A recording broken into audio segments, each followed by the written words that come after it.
What's up, team? Miss T, naturally. And in today's video, I just had to show y'all that I just went and bought a new blow dryer. Yes, I had to go to my local beauty supply store because I'm in the middle of blow drying my hair with my new Temu blow dryer. Don't do it, y'all. Don't get that one. Don't do it.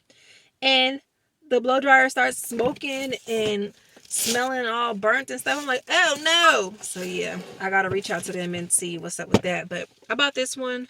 It was $29. Hopefully it's good. I think Red is a good brand. Let me know in the comments. And then I do like the fact that it did come with the 3 bonus detanglers here. The detangler one with the little piece on the inside.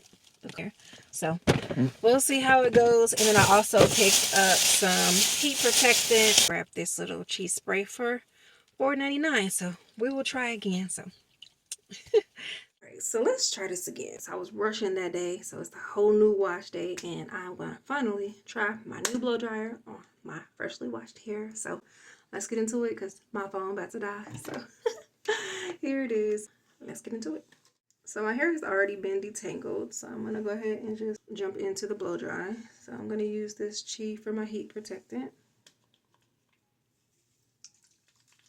I'm excited for this blow dry because I haven't done a blowout in like 2 months, and I just took down a protective style, so I'm excited to do the comparison. So here we go.